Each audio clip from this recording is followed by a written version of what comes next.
여러분 안녕하세요. 만나서 반갑습니다. 김지사입니다. 자, 오늘은 2022년도 제2회 기출문제를 함께 풀어보도록 하겠습니다. 사실 이번 시험 같은 경우는 좀 빈출 유형의 선물 세트와도 같았던 시험입니다.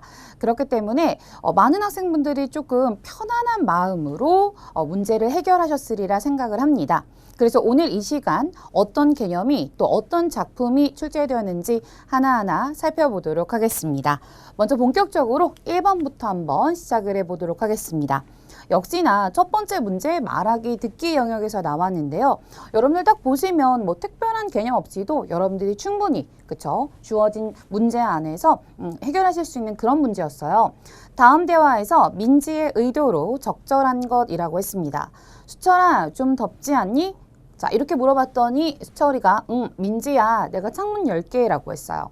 그러면 우리가 이 수철이의 대답을 통해서 정말 민지가 날씨가 궁금해서 수철이에게 질문한 것이 아닌 뭡니까 여러분들? 그쵸? 창문 좀 열어달라는 무엇에 해당하는 요청에 해당하는 발화였구나. 그쵸? 그래서 민지의 의도는 이제 요청을 하기 위해서 이렇게 의문문 형태로 수철이한테 물어봤는데 우리가 그냥 야 창문 좀 열어줘 이것보단 그쵸? 좀 덥지 않니? 창문 쪽을 바라보면서 그렇게 말할 수도 있었겠죠. 자, 그렇게 말하면 훨씬 더 어떻다? 그렇죠. 완곡하게 돌려 말하기 때문에 조금 더 부드러운 화법이 될 수 있다는 것도 함께 볼 수 있었습니다. 그래서 1번 같은 경우는 여러분들이 크게 어려움 없이 그냥 모두가 다 가져가는 그런 문제가 아니었나 싶습니다. 자, 다음 2번을 한번 가보도록 하겠습니다. 사실 저는 좀 놀랬던 게 요 2번이 그쵸 나 전달법이라는 게 좀 생소하셨을 것 같습니다. 2015 교육과정에서 나 전달법이라고 해서 딱 명확하게 어떤 개념을 제시하는 건 아니었어요. 하지만 문제에서 이렇게 아주 친절하게 나 전달법이 무엇인지에 대한 얘기를 한 다음 여기에 그쵸 해당하는 예로 적절한 것을 고르는 문제였습니다. 저는 사실 이 2번 문제가 많은 학생분들이 좀 낯설기도 하고 또 이게 뭐지? 라고 좀 많이 고민을 하셨을 법한 그런 문제라고 생각을 합니다. 그럼 일단 나 전달법이 무엇인지 좀 살펴보도록 하겠습니다. 나 전달법은 너를 주어로 하여 상대방의 말과 행동을 표현하는 방법인 너 전달법과 달리 라고 했어요. 많은 학생분들이 좀 정보를 빠르게 읽거나 좀 대충 읽는 학생분들의 가장 큰 실수가 무엇이냐면 앞에 주어가 나 전달법은 이랬는데 여기에서부터 여기까지 이 방법은 나 전달법을 설명한 것이 아니라 너 전달법을 설명한 부분이에요. 그러면 실질적으로 나 전달법에 관한 이야기는 어디에 나와 있느냐? 이 뒤쪽에 나와 있습니다. 나를 주어로 하여 상대의 말과 행동에 대한 나의 생각, 자신의 생각과 감정을 표현하는 방법이 바로 나 전달법입니다. 그럼 우리가 그렇죠. 우리가 이 문제에서 찾아야 할 건 너 전달법이 아니라 나 전달법이에요. 그러면 나 전달법은 나를 주어로 하는구나. 그럼 선생님이 선지 하나하나 살펴보도록 할게요. 누가 음악을 이렇게 크게 틀었니? 자, 튼 거, 음악을 크게 튼 거 누구입니까? 너죠. 너를 향해 말을 하는 거잖아요. 그 다음, 그런 말을 할 수가 있니? 한 거 누구입니까? 너. 3번 갈까요? 속상해. 속상한 거 누구입니까? 나. 그리고 4번에서 나쁜 짓이야 라고 했어요. 그쵸? 누가 나쁜 짓 했습니까? 너. 그러니까 여러분들이 사실은 주어를 잘 찾을 수 있는가? 어떻게 보면 이 2번 같은 경우는 여러분들의 문장 성분 파악 능력도 함께 묻는 그런 문제가 아니었나 싶습니다. 전체적으로 25문제 중에 저는 상당히 난이도가 있는 문제였다라고 생각을 하는데 어쨌든 정답은 그럼 뭡니까? 그렇죠. 나 전달법에 해당하는 나를 주어로 해서 상대방의 말과 행동에 대한 나의 생각과 나의 감정을 표현했으니까 나 속상해. 정답 몇 번? 네, 3번이죠. 왜냐면 여기 앞에서 선생님 듣는 거는요. 네, 듣는 것도 내가 들은 거잖아요. 그렇기 때문에 나 전달법은 3번에 해당한다. 나머지 1번, 2번, 4번의 서술어의 주체는 다 누구였다? 그렇죠. 너였습니다. 그래서 나머지는 너 전달법이라면 그쵸? 3번만 나 전달법에 해당하는 문장이었다라는 것. 그래서 이번 문제에서 조금 문제의 개념도 그렇고 그 다음에 또 문장 성분을 완벽하게 파악하실 수 있으셔야 돼서 좀 어려우셨으리라 생각을 해요. 하지만 여러분들 제가 방금 어떻게 분석을 했죠? 그렇죠. 서술어를 먼저 찾은 다음에 그 서술어의 주체가 되는 게 누구인가 이렇게 파악하면 바로 또 우리가 해결할 수 있는 그런 문제였습니다. 그래서 이번의 정답은 3번이 되겠습니다. 자, 이제 3번입니다. 본격적으로 우리 고득점의 열쇠가 되는 영역입니다. 바로 문법 영역인데요. 우리가 앞서서 1, 2번 같은 경우는 말하기, 듣기 영역이었다면 3번부터는 이제 문법 영역이라는 걸 알 수 있어요. 그런데 딱 문제를 봤더니 이거 뭡니까 여러분들? 그렇죠. 여기 문장 성분에 관한 얘기예요. 근데 저는 이 문장 성분 여러분들 기출문제 좀 풀어보신 학생분들은 아실 겁니다. 아, 매년 매회 나오는구나. 매년 매회 나오는데 항상 묻는 게 똑같은 유형으로만 묻지는 않아요. 하지만 이 문장 성분, 그렇죠. 늘 나오는 개념이라는 거 반드시 기억하시고요. 우리 국어에는 7가지의 문장 성분이 있습니다. 주성분, 부속성분, 그리고 독립성분이 있는데요. 여기서 보니까 그냥 기억, 니은에 공통으로 들어갈 문장 성분을 찾으라는 문제였어요. 그럼 볼까요? 항상 1등으로 서술어를 봐라. 그럼 먹었다. 그 다음에 또 뭐 있습니까? 드렸다. 선생님이 이 문장 성분을 분석하실 때 여러분들한테 딱 2가지 포인트를 꼭 말씀드리고 싶은데요. 일단 기본적으로 문장 성분은 이렇게 어절 단위로 끊어서 살펴볼 수 있습니다. 이게 첫 번째 포인트라면 두 번째는 무엇이냐? 반드시 1등으로 서술어를 찾으셔야 돼요. 서술어. 그럼 서술어는 무엇이냐? 이렇게 문장 전체에서 그렇죠. 이 주어가 무엇을 하고 있는지 설명하고 있는 부분이 바로 서술어구나라는 걸 알 수 있어요. 그럼 볼까요? 먹었어요. 누가 먹었습니까? 그죠? 동생이 얘가 주어가 되겠네요. 그러면 우리가 먹다라는 서술어를 봤을 때 이 먹다라는 서술어가 완전한 문장이 되려면 그렇죠. 누가 무엇을 먹다. 무엇을 해당하는 그죠? 무엇을 해당하는 문장 성분이 들어와야겠죠. 선생님이 을을 크게 쓰는 이유가 있겠죠. 그 다음 두 번째 문장 갈게요. 드렸어요. 누가 드렸습니까? 내가 드렸습니다. 주어네요. 자, 내가 드리긴 드렸는데 어머니께 드렸대요. 그럼 어머니께 드린 것. 서술어를 꾸며주는 어머니는 부사어. 이렇게 되겠네요. 그러면 나머지 공통으로 들어갈 문장 성분이니까 이 아이도 그렇죠. 무엇을 드렸다. 다시 말해서 이렇게 서술어의 대상, 먹긴 먹었는데 먹은 것의 대상, 드리긴 드렸는데 드린 거의 대상이 되는 건 바로 그렇죠. 서술어의 대상이 되는 건 목적어. 우리가 목적어 같은 경우는요. 서술어의 대상이 되는 것을 목적어라 하며 그 다음에 또 기본적으로 이렇게 목적격 조사, 을이나 르이 붙어서 나타나는 경우가 많습니다. 물론 을을이 붙었다고 그쵸? 목적어인 건 맞지만 을을이 붙지 않았다고 목적어가 또 아닌 건 아니에요. 왜냐하면 이렇게 격조사, 목적격 조사, 다시 말해 목적어를 만들어주는 그쵸? 목적격 조사가 붙을 수도 있지만 또 보조사가 붙거나 혹은 아예 안 붙은 형태도 우리가 목적어로 분석할 수 있습니다. 예를 들어 동생이 밥 먹었다. 아무것도 안 붙었잖아요. 그렇지만 그 밥은 목적어. 동생이 밥만 먹었다. 이렇게 을을이 붙지 않고 많이 붙었을 때도 우리는 그것을 목적어라고 분석할 수 있습니다. 그래서 어쨌든 정답은 공통으로 들어갈 문장 성분 목적어였는데 우리가 또 이렇게 정답만 찾으면 굉장히 좀 서운하잖아요. 나머지 성분들을 볼게요. 주어는 쉽게 말하면 항상 두 번째로 찾는 겁니다. 그렇죠. 서술어의 주체가 되는 것. 그래서 동생이와 나는에 해당하고요. 그 다음에 보어가 많은 학생분들이 자주 등장하는 문장 성분이 아니기 때문에 처음에 학습할 때는 이런 거구나 라고 생각을 해놓고 한참 시간이 지난 다음에는 보어가 뭐였더라? 라고 생각을 하시는 학생분들이 굉장히 많으세요. 보어는 되다, 아니다 앞에서 그쵸? 보충해주는 말이다 라는 것. 예를 들면 나는 남자가 아니다. 아니다 서술어. 나는 주어. 남자가라고 했을 때 그 남자가가 바로 뭡니까?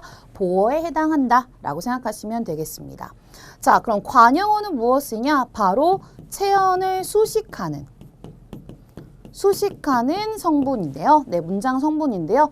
보통 예를 들면 이런 거 있죠. 앞에 예를 들어 선생님이 착한 동생이라고 했어요. 그럼 이 착한은 지금 뭡니까? 이 동생이라는 체언을 꾸며주죠. 이런 것들이 바로 뭐다? 관형어다. 아, 관형어는 체언을 수식하는 문장 성분이구나. 그런 다음에 요 부사어 같은 경우 또 다른 수식 성분에 요 부사어가 있는데요. 부사어는 요렇게 서술어, 다시 말해 용언을 꾸며주는 성분을 우리는 부사어라고 합니다. 그럼 우리가 여기 나와 있는 거 봤더니 볼까요? 주어 나왔고요. 그 다음 보어, 그 다음에 주목, 주어, 목적어, 보어, 서술어 이렇게 해서가 이제 주성분이에요. 그러니까 다시 말해 문장을 만들 때 그쵸? 다시는 지울 수 없는 주성분을 바로 요 네 가지고요. 그 다음 꾸며주는 거 수식 성분에는 관형어와 그 다음 부사어 있었습니다. 그러면 문장 성분이 선생님이 총 7개라고 했는데 하나, 둘, 셋, 넷 다 6개밖에 안 됩니다. 그럼 여기서 사실 하나 빠진 게 무엇이냐? 바로 그렇죠. 독립어. 독립어까지 해서 우리 모두 다 함께 7개라고 한다라는 것. 다시 말해 주성분에는 주어, 목적어, 보어, 서술어, 그 다음에 부속 성분에 그죠 관형어와 부사어. 독립 성분에 독립어가 있다. 이 정도만 여러분들이 큰 틀로 조금 기억해 주셨으면 좋겠습니다. 자, 이제 문장 성분 넘어가서 문법 다시 또 갑니다. 자, 이번에 한글 맞춤법이 나왔는데 제가 이 문제를 좀 보고 놀랐던 것이 뭐냐면 사실 이 한글 맞춤법이 지금 중등과정이나 고등과정이나 똑같이 학습하게 되는 그런 개념입니다. 그런데 이런 한글 맞춤법 또는 뭐 표준 발음법 쉽게 말해 어문 규정과 관련된 문제들은요. 이렇게 관련 조항을 함께 제시를 해줍니다. 그렇다면 우리가 이 조항을 바탕으로 이 조항에서 이야기하고 있는 것이 어떤 내용인가, 뭘 의미하는가 이것을 이해하는 게 굉장히 중요한데요. 여기 봤더니 기억의 예로 적절하지 않은 것 이렇게 했네요. 그럼 한글 맞춤법 볼게요. 맞춤법은 표준어를 대상은 이제 표준어예요. 소리대로 적대 그 다음에 어법에 맞도록 함을 원칙으로 한다라고 했습니다. 사실 여러분들이 보시면 한글 같은 경우는 뭐 기역, 니은, 뭐 아 이렇게 하나의 음을 나타내주는 표음 문자라고 합니다. 표음 문자가 뭐냐면 이제 소리를 나타내는 문자다 이런 얘기예요. 쉽게 말하면. 그럼 여기서 소리대로 적는다는 건 무엇이냐? 이런 거죠. 소리랑 표기가 똑같은 거예요. 그러니까 소리대로 적는 거죠. 발음 나는 대로 적는 것. 이게 이제 우리는 표음주의라고 해요. 좀 말이 어려울 수도 있지만 그냥 원리를 생각해 보시면 아, 음을 나타내는구나 이렇게 생각하시면 되겠고요. 하지만 또 하나가 어법에 맞도록 함을 원칙으로 하는 것도 있는데 어법에 맞도록 함을 원칙으로 한다는 건 그 단어의 원형을 밝혀 적는다는 거예요. 쉽게 말하면 여기가 소리는 표기랑 똑같다면 이 아이는 그렇죠. 표기랑 한마디로 소리의 다른 말 발음이 같지 않다라고 생각을 해보시면 됩니다. 그러면 소리로 적는 건 소리랑 다시 말해 발음과 표기가 같은 것. 선생님이 여기다 발음에다 다시 한번 쓸게요. 그리고 어법에 맞도록 함을 원칙으로 하는 건 표기와 발음이 같지 않구나. 그럼 이렇게 어법에 맞는 건 의미를 밝혀 적는다 그래서 표의주의라고 합니다. 어쨌든 간단하게 그냥 요와 관련된 개념을 말씀드렸고요. 그럼 여기서 기억의 예로 적절하지 않은 것이라고 했어요. 사실 이런 문제는요. 여러분들이 살짝 센스 혹은 살짝 눈치만 있어도 충분히 해결하실 수 있는데요. 이게 뭔 말이지 하고 쓱 하고 이제 소리를 발음을 내보겠죠. 자, 꽃은 어떻게 발음합니까? 꽃. 대표음, 치읓이 디귿으로 바뀌는 음절의 끝소리 규칙이 일어나게 됩니다. 그런데 밤은 역시나 밤 똑같죠. 나무를 볼까요? 나무도 똑같네요. 그리고 하늘 볼까요? 하늘 다 똑같습니다. 그럼 무슨 말이냐? 나머지들은 지금 표기랑 발음이 다 똑같은데 이 아이만 표기랑 발음이 달라. 정답 1번이죠. 이 아이가 바로 어법에 맞도록 함을 원칙으로 한 거예요. 그럼 나머지 2번부터 4번까지는 다 뭐다? 소리대로 적은 표기, 표음주의에 의해서 적은 표기이다. 라는 것. 물론 여러분들이 이렇게 선생님 굳이 왜 어법에 맞도록 하면 원칙으로 하죠? 라고 하는데 우리 그냥 그쵸 꽃이라고 하면 이 꽃인지 알 수가 없잖아요. 예를 들면 이런 거 있죠. not 이런 것들도 지금 발음은 어떻습니까? 똑같이 not이잖아요. not. 디귿으로 끝나는. 그렇기 때문에 그러면 우리 어떻습니까? 의미를 파악하기가 어렵겠죠. 그래서 이렇게 어법에 맞도록 하면 원칙으로 한다는 건 의미를 좀 더 뜻을 쉽게 파악하기 위해서 이렇게 어법에 맞도록 함을 원칙으로 한다라는 것도 기억해 주시기 바랍니다. 그럼 이번 시험에서 이 부분 나왔죠. 소리대로 적대. 그럼 반대로 어법에 맞도록 함에다가 밑줄을 그어놓고 또 문제가 출제될 수도 있다라는 것. 그래서 기억해 주셨으면 좋겠습니다. 그래서 4번 문법의 정답은 1번이고요. 그 다음 이제 5번 갈게요. 이것도 문장 성분과 양대 산맥을 이루는 뭡니까 여러분들? 그렇죠. 단어를 물어봤으니까 품사 문제구나. 자, 단어라고 했잖아요. 품사. 그럼 우리 국어에는 9개의 품사가 있습니다. 여러분들이 영어의 품사와 많이 헷갈려 하시는데요. 이 9개 품사를 암기하는 아주 좋은 그쵸 마법의 5글자가 있죠.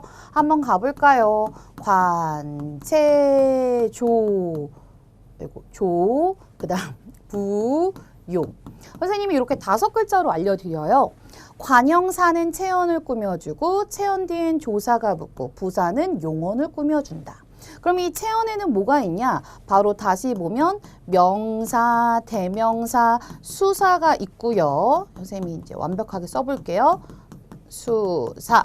그리고 용언에는 용감한 형과 동생. 그래서 형용사와 동사가 있습니다. 요렇게 돼요. 그럼 세봤더니 하나, 둘, 셋, 넷, 다, 일곱, 여덟. 8개. 선생님 국어 구품사라고 말씀을 하셨잖아요. 그렇죠. 여기에다가 사실은 하나 빠진 게 감탄사예요. 되셨나요? 선생님이 요 체언과 그 다음 용언에만 언어로 끝나는 기능에 의해서 좀 나눠봤고요. 나머지는 다 사로 끝나는 품사입니다. 여러분들 우리가 조금 전에 했던 문장 성분 같은 경우는 어로 끝났습니다. 주어, 목적어 이런 식으로. 하지만 품사는 뭐다? 사로 끝난다. 단어는 사로 끝난다. 물론 이 내용을 전체적으로 알지 못하셔더라도 우리가 문제에서 충분히 해결할 수가 있는데요. 한번 볼게요. 자, 선생님이 아까 전에 어절로 나누면 뭐가 있다고 했습니까, 여러분들? 그렇죠. 문장 성분 분석할 수 있다고 했어요. 여기에다가 이제 단어는 조사까지를 나눠주셔야 돼요. 얘도 강아지가 빨리 달린다. 조사 나눴더니 강아지가. 이렇게 해서 단어를 분석할 수 있다. 선생님이 좀 빠르게 한번 가볼까요? 대명사, 조사, 명사, 조사. 그럼 읽었다가 이제 그쵸 문제에서 묻는 거였고요. 그럼 또 한번 가볼게요. 강아지, 명사죠. 그리고 가는 조사, 빨리 부사. 그럼 읽었다와 달린다를 여러분들이 파악하실 때 가장 좋은 것. 일단은 다로 끝나면 여러분 다로 끝나면 무조건 요 아이들은 용언입니다. 선생님이 용언에는 뭐가 있다? 용감한 형과 동생.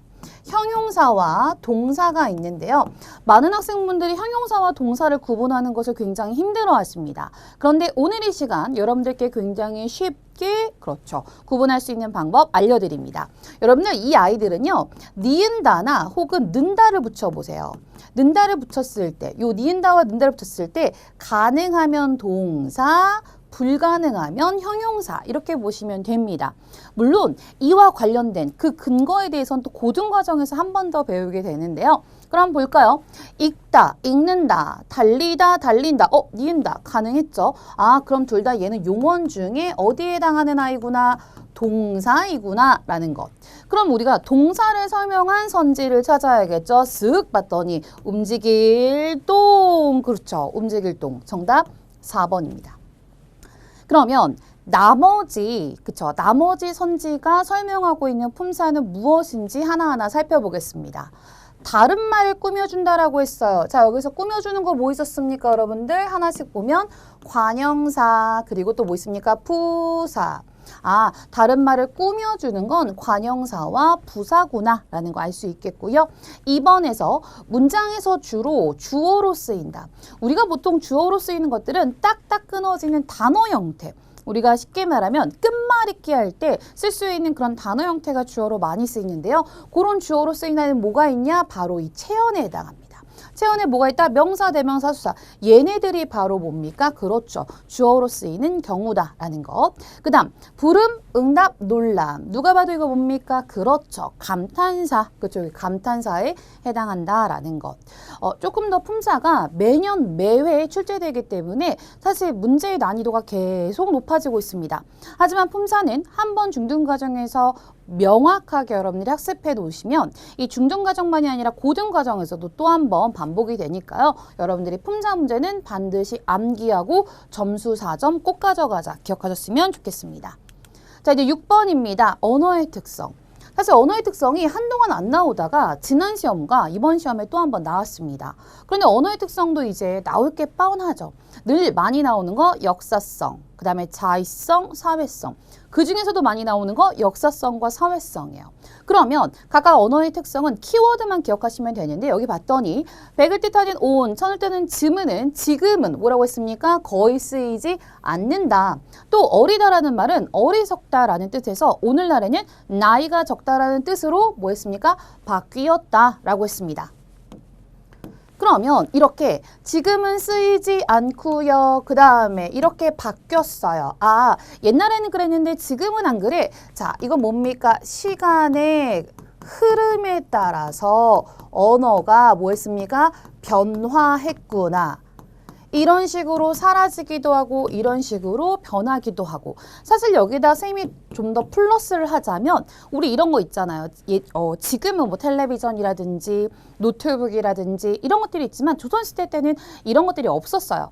다시 말해서 어떤 새로운 대상이나 개념이 생겨났을 때 또 다른 말이 생성되는 것도 역시나 이 특성에 포함이 되는데요. 바로 언어의 역사성입니다. 역사성은 시간의 흐름에 따라 언어는 변화한다라는 거 기억하셨으면 좋겠고요. 우리가 사회성이라는 건 무엇이냐? 뭡니까? 언어는 그 사회를 구성하는 사람들끼리의 약속이다. 약속이라는 키워드 나오면 사회성. 자의성은 뭡니까? 그렇죠. 필연적이지 않다. 다시 말해 우연적이다. 똑같은 말이죠. 무슨 말이냐?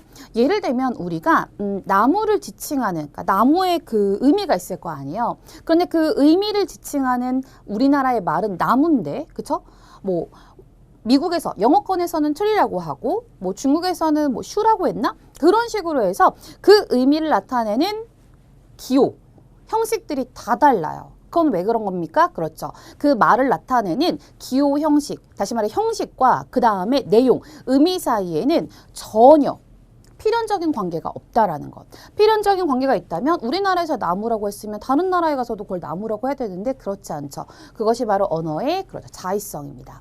창조성은 또 뭡니까? 그렇죠. 우리 인간만이 가지고 있는, 인간의 언어만이 가지고 있는 특성인데요. 우리는 한정된 말로 무한히 많은 것들을 만들어낼 수 있다라는 것. 네, 이게 바로 창조성입니다. 그래서 정답은 몇 번? 2번인데 선생님이 말씀드렸습니다. 정말 많이 나오는 거 여기까지. 사회성, 역사성, 자의성. 기출문제를 보면은 요 세 가지 특성에서 거의 나오는 경우가 많고요. 사실 이제 앞선 시험에서는 이보다는 훨씬 더 난이도 있게 나왔습니다. 1번부터 4번까지 선지에 각각의 특성을 나타내는 예문을 두고, 그쵸? 그런 다음에 어떤 하나의 특성을 고르는 문제가 나왔어요. 이 언어의 특성도 우리가 앞으로 꾸준히 잘 살펴봐야 할 그럴 개념이구나 라는 거 기억하셨으면 좋겠습니다. 7번입니다. 자, 의문인데요. 2015 교육과정에서 이 의문의 체계가 들어왔어요. 아마도 중학교 3학년 과정에서 이게 공부되는 그런 개념인데요. 여기 봤더니 자음의 공통적인 특성이라고 했습니다. 선생님 저는요 이 의문체계의 표를 못 외웠어요. 괜찮습니다. 여러분들 우리 한국 사람이잖아요. 그렇다면 뭐예요 여러분들? 발음해 보시면 됩니다.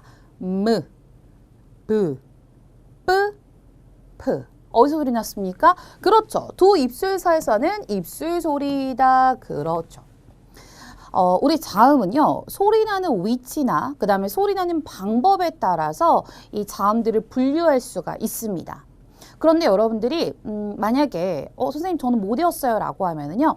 딱 두 줄로 기억하시면 되는데 제가 어떻게 암기를 하느냐. 바, 다, 속, 조개, 하 이렇게요. 바닷속 조개하, 바닷속 조개하, 그 다음 마누라, 마누라, 야 이렇게요. 이렇게 선생님 딱 두 줄로 암기를 합니다. 쉽게 말하면 이쪽으로 갈 때는 위치예요. 위치. 그리고 아래로 갈 때는 방법입니다. 사실 이 문제 같은 경우는 이제 위치에 관련돼서 소리나는 위치에 따라서 어떤 의문이 있는지 어떤 자음이 있는지를 묻는 문제였어요. 우리가 정답은 찾았어요. 그리고 여러분들이 이제 다른 그 자음을 가지고 만약에 물어봤을 때도 제가 방금 했던 것처럼 무, 브, 뿌 이런 식으로 여러분들이 직접 발음해 보시고 거기서 이게 여기서 소리 나는구나 라고 체크하시면 됩니다. 그러니까 너무 두려워하지 마시고 무조건 암기해서 풀어야지가 아니라 여러분들이 의문의 체계를 학습하실 때도 직접적으로 이렇게 발음을 해보시면 좋을 것 같아요. 그러면 우리 한번 볼게요. 여기 봤더니 울림소리라고 했습니다. 우리 국어 자음의 그 울림소리에 딱 4가지가 있는데요. 쓱! 선생님이 지금 두 부분으로 크게 나눴잖아요. 위에가 안 울림소리, 아래가 울림소리예요. 그럼 울림소리에 뭐가 있습니까? 마누라야.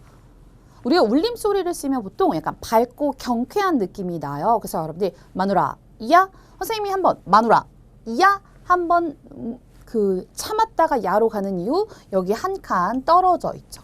이런 것들도 암기할 때 조금 리드미컬하게 기억해 주시면 좋을 것 같습니다.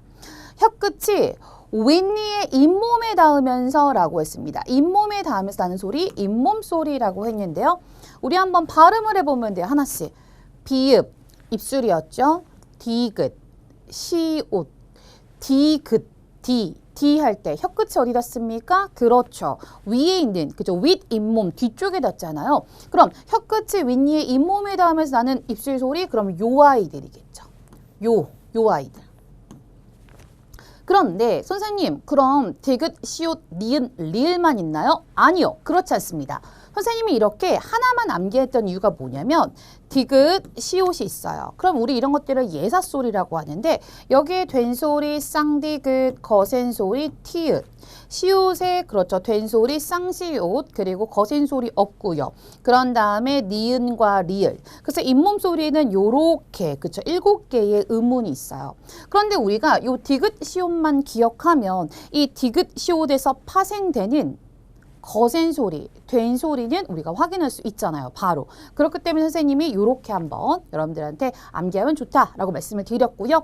자, 4번에 성대 근육을 긴장시키는 데다가 숨이 거세게 나오는 거센 소리인데 거센 소리 뭐 있습니까? 하나씩 볼까요? 비읍의 거센 소리 피읍, 디귿의 거센 소리 티읕, 그리고 시옷은 없었고요. 치읓은 치읓, 그 다음 기역은 키읔이 있었죠. 파테추카, 프트츠크, 약간 비트박스 같은 느낌? 이렇게 생각하시면 될 것 같아요. 그래서 거센 소리에는 이런 것들이 있구나라는 것. 지금 여기 봤더니 사실은 1, 2, 3번 같은 경우는 위치에 관해서 묻는 거였어요. 위치, 소리 나는 위치에 따라서 분류한 거고 4번은 뭔가요? 소리 내는 방법에 따라서 묻는 문제였다라는 것. 그렇지만 여러분들이 어쨌든 요 두 줄로 바닷속 조개야 마누라야 요거 기억하시면 손가락으로 하는 경우 되게 많은데 바닷속 조개야 마누라야 이렇게 좀 기억하시면 훨씬 더 좀 오랫동안 기억에 남지 않을까 싶습니다. 제가 이 의문의 체계, 우리 지난 시험에서는 모음에 관해서 물어봤는데 이번엔 자음이 나왔어요. 이 의문의 체계 같은 경우도 2015 교육과정에서 이제 새롭게 등장한 개념이기 때문에 여러분들이 조금 주의 깊게 보셨으면 하는 바람이 있습니다. 자, 이제 8번으로 갑니다. 기억에 해당하는 자음. 선생님, 앞에서도 자음인데 이번에도 자음이에요. 그럼 똑같은 개념을 묻는 문제가 2개인가요? 아니요, 그렇지 않습니다. 우리 조금 전에 7번 같은 경우는요. 현대국어의 의문체계예요. 그런데 이 8번 같은 경우는 뭐냐면 한글의 제자 원리입니다. 한글이 어떻게 만들어졌는가. 우리 한글 굉장히 과학적인 문자입니다. 그쵸? 전 세계에서 누가 만들었고 언제 만들었고 어떻게 만들어졌는데 유일하게 기록이 남아있는 그런 문자. 자부심을 가지셔도 좋습니다. 뭐 어쨌든 문제로 돌아와서 훈민정음의 자음 글자는 상형의 원리라고 했어요. 상형이라는 거 뭡니까 여러분들? 그쵸? 뭔가를 본땄다는 얘기예요. 이 상형의 원리를 기본으로 5개를 만들었어요. 5개의 무슨 글자? 기본 글자를 만들었습니다. 이 기본 글자의 5가지 한번 가볼까요? 가, 나, 마, 사, 아요. 가, 나, 마, 사, 아. 사실은 무엇을 본땄냐? 우리 인간의, 그쵸? 우리 사람의 발음기관을 본따서 만든 기본 5글자예요. 그리고 이런 기본 글자에 획을 더했다. 그래서 가획이라고 했는데 이게 더할 가짜예요. 획을 더했구나. 원리에 따라 이런 것들을 만들었다. 그럼 한번 해볼까요, 여러분들? 기역에다가 키읔, 니은에다가 획 더해서 디귿, 디귿에서 한 번 더 티읕, 그쵸? 미음에서 비읍, 그리고 피읍, 그리고 시옷에서 지읒, 그리고 치읒, 그 다음 여린 히읗, 그 다음에 히읗, 요렇게. 좀 이상해요, 선생님. 이라고 생각하실 수도 있어요. 제가 보니까 옆으로 서서 그런지 조금 삐뚤어졌네요. 네. 어쨌든 여기 이제 기본 글자, 그리고 가획 글자, 그리고 이제 마지막 이체자라고 해서 옛니응 요런 이제 문자 지금은 사라졌죠. 그 다음 또 뭐 있습니까? 리을이 있었고요. 그 다음 반치음이 있었어요. 그래서 총 몇 개? 자, 기본 글자 5개, 가획 글자 하나, 둘, 셋, 넷, 다, 여, 일곱, 여덟, 아홉 개. 그리고 이체자 몇 개? 3개. 총 몇 개? 17개. 다시 말해서 처음에 훈민정음을 만들었을 때 17개의 초성과 그 다음에 11개의 뭐예요? 중성을 만들어서 우리 훈민정음 언해, 그쵸? 세종어조 훈민정음 언해를 보면은 새로 28자를 맹그노니라는 말이 있어요. 그래서 이렇구나.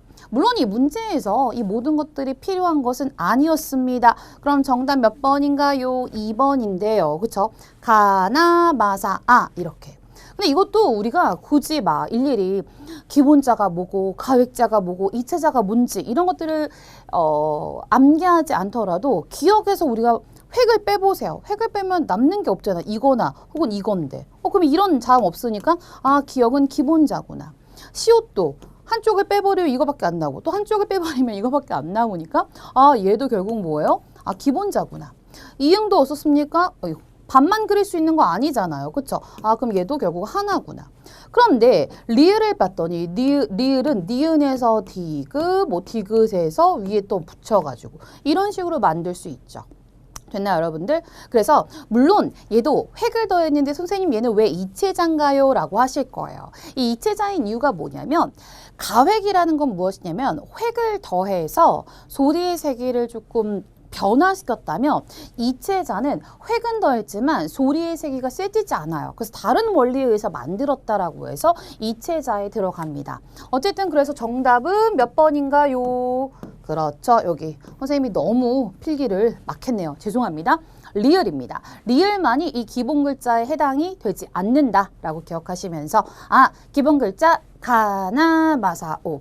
많은 학생분들이 학습했을 때 뭐 기역, 니은, 미음, 시옷, 이응 이렇게 이제 기억을 하시는데요. 저는 그것보다 어쨌든 우리가 발음하고 좀 더 오래 기억하려면 거기에다 뭔가 발음을 넣으면 훨씬 더 좀 쉽게 발음할 수가 있잖아요. 그래서 가나마사 이렇게 가나마사 이렇게 이제 기억하시면서 기본 글자 5개구나 라고 기억해 주셨으면 좋겠습니다. 자, 이렇게 해서 이제 문법 풀어봤고요. 이제 드디어 뭐로 넘어갔습니까? 쓰기 영역으로 넘어갔습니다. 우리가 사실 선생님이 조금 전에 했던 그 3번부터 8번까지의 문법이 고득점의 열쇠라고 생각하시면 좋을 것 같아요. 그러니까 무조건 개념이 없으면 사실 접근하기가 힘들고요. 물론 제가 개념이 없어도 여러분들 뭐 발음을 해보면서 문제를 보세요 라고 말씀을 드렸지만 그래도 여러분들이 선학습이 되어 있으면 충분히 거기서 점수를 안전하고 그리고 빠르게 가져갈 수 있는 영역이 바로 문법입니다. 그 다음에 이제 문법 같은 경우가 그렇기 때문에 고득점 혹은 만점의 열쇠가 되는 영역이 아닐까 싶습니다. 자, 이제 쓰기 영역이에요. 여기 봤더니 9번, 저는 이게 국어 문제인가 아니면 정말 도덕적인 문제인가를 생각해 봤습니다. 다음 계적을 바탕으로 보고서를 작성할 때라고 했어요. 보고서 작성할 때 유의할 점이에요. 그렇다면 이거 선생님 여기 위에 있는 거 읽지도 않았습니다. 전 바로 선지를 봤어요. 조사한 내용을 과장하거나 왜곡하지 않는다. 그렇죠. 우리가 보고서라는 건 뭔가요? 그렇죠. 보고서라는 건 내가 어떤 주제에 대해서 혹은 어떤 대상에 대해서 뭔가 관찰하고 실험하고 조사하고 그렇죠? 이 모든 것들을 이제 정리해서 쓰는 게 바로 보고서잖아요. 그러면 내가 나의 생각을 표현하는 게 아니라 관찰, 실험, 조사를 바탕으로 쓰는 글이에요. 어떻게 보면 굉장히 어떻습니까? 그렇죠? 사실에 근거해서 써야 된다는 거예요. 그러니까 과장하거나 왜곡하지 않아야겠고요. 당연히 인터넷과 책에서 찾은 자료에 출처 밝혀야겠죠. 이게 바로 가장 중요한 뭡니까? 쓰기윤리. 우리가 쓸 때도 도덕을, 그렇죠? 도덕적인 어떤 그런 태도를 유지해야 된다. 그런데 3번에 사실에 근거하지 않더라도라고 했어요. 여러분, 사실에 근거해서 써야 되는 것이 바로 보고서입니다. 정답은 3번이고요. 4번, 당연히 인터뷰를 했습니다. 인터뷰했다면 어떻게? 그렇죠. 동의를 얻어서 인용해야겠죠. 그럼 정답은 몇 번인가요? 그렇죠. 3번이 되겠습니다. 뭐 이런 문제 여러분들 꼭 국어 개념적인 거 없어도 충분히 도덕적인 마인드로 풀 수 있는 그런 문제였다. 자, 이제 10번으로 넘어갈게요. 자, 기억 리을 중 글의 통일성을 고려할 때 적절하지 않은 것이라고 했습니다. 여기 봤더니 지금 통일성을 이야기했어요. 통일성. 그럼 통일성이 뭐냐? 하나의 주제라는 겁니다. 우리가 글을 쓸 때 보통 이 글이 갖춰야 할 두 가지 특성이 있는데요. 하나는 통일성이고요. 하나는 응집성이라는 개념이에요. 이 통일성은 어쨌든 전체적인 글이 하나의 주제를 나타내야 된다. 어떤 글이든 다양한 주제를 나타낼 수는 없습니다. 어떤 하나의 글은 반드시 하나의 주제를 나타내야 된다.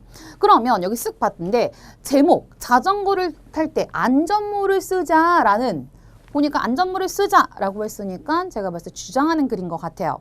처음에 봤더니 자전거 운행 시 안전모 착용 쓸 때 많은 사람들이 자전거를 탈 때 안전모를 착용하지 않아서 뭐 사고가 빈번하게 일어난다 이런 얘기를 쭉 쓸 수 있겠죠. 그러니까 마지막에서 뭐예요? 자전거 운행 시 반드시 안전모 착용을 했으면 좋겠다라는 얘기를 다시 한번 당부할 수 있을 것 같아요.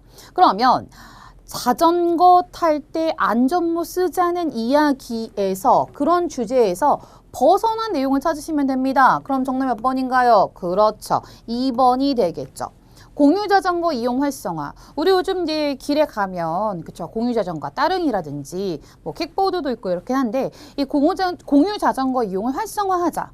자동차 이용료를 낮춰서 친환경적이다. 이게 안전모를 쓰자랑 무슨 관련이 있을까요? 아무런 관련이 없죠. 정답은 그래서 니은이 되겠습니다. 그럼 나머지 것도 볼까요? 안전모 미착용에 따른 문제점. 그렇죠. 안전모를 착용하지 않아서 사고가 발생하고 있어요. 그러니까 이런 것들을 그렇죠. 착용률을 높이는 방법, 안전모 필요성을 강조하는 광고를 해야겠지라고 생각할 수 있겠습니다. 정답 몇 번? 2번입니다. 사실 쓰기 영역은 여러분들 어렵습니까? 어렵지 않아요. 다만 이번 시험에서는 고쳐 쓰기 유형이 나오지 않았습니다. 고쳐 쓰기에 나왔다면 조금 더 난이도 있는 쓰기 영역 문제가 됐을 텐데 이번에 출제된 9번과 10번의 쓰기 영역에 관련된 문제들은 여러분들이 너무나 편안한 마음으로 해결하실 수 있는 그런 난이도의 문제였다라고 생각을 합니다. 자, 우리 이렇게 해서 이제 말하기, 듣기, 문법, 쓰기 영역 10문제 마무리 지었습니다. 자, 이제 본격적으로 그렇죠. 우리 검정고시의 가장 큰 비중을 차지하고 있는 문학으로 들어갑니다. 이 문학의 첫 번째 현대소설 유능길 기억 속의 들꽃 이라는 작품이 나왔는데요. 이 유능길의 기억 속의 들꽃 같은 경우는 6.25 전쟁을 배경으로 해서 그쵸 그러니까 다시 말해서 이제 1인칭 서술자인 내가 그쵸 내가 경험했던 누구와 그렇죠 내가 경험했던 명선이의 일에 대해서 이야기한 작품입니다. 사실 이 작품 같은 경우는 어떤 6.25 전쟁이 얼마나 사람을 비인간적으로 만드는가 그리고 그 6.25 전쟁으로 인해서 한 소녀가 겪었던 어려움을 보여주는 작품입니다. 그럼 일단 선생님이 문제부터 한번 볼게요. 여러분들이 실질적으로 정말 문제를 푸실 때 평소에 푸실 때도 마찬가지지만 여러분 시험 때도 마찬가지입니다. 그렇죠? 정확하고 빠르게 풀기 위해서는 반드시 문제부터 체크해라. 자, 문제를 봤더니 항상 나오는 거죠. 그렇죠. 우리의 사랑스러운 빈출 유형, 서술상 특징입니다. 사실 중등과정에서는 이 서술상 특징을 그렇게 어렵게 묻지는 않습니다. 이번 시험에서는 그냥 간단하게 서술자의 위치를 파악하는 문제가 나왔고요. 그 다음 12번 갔더니 명선이에 대한 설명이에요. 인물의 이해에 관해서 물어봤는데 이건 쉽게 말하면 세부 내용 파악입니다. 그럼 어차피 지문도 짧기 때문에 우리가 빠르게 읽으면서 12번도 해결할 수 있을 것 같아요. 그리고 13번에 봤더니 기억 리을 중 다음 설명에 해당하는 것이라고 했습니다. 그럼 뭐다? 그렇죠. 소재의 상징적 의미를 물었다. 그럼 현대소설에서 항상 나오는 거 서술상 특징, 인물의 이해, 그 다음에 소재의 상징적 의미 늘 나오는 빈출 유형. 반갑다 빈출 유형. 그쵸? 그래서 항상 여러분들이 이 소설을 학습하실 때도 이런 빈출 유형에 중점을 두고 좀 접근하는 그런 연습이 필요하다라는 말씀도 함께 드리고 싶네요. 자, 그럼 서술상 특징으로 한번 가보도록 할게요. 여기 봤더니 작품 속, 작품 밖, 작품 속, 작품 밖.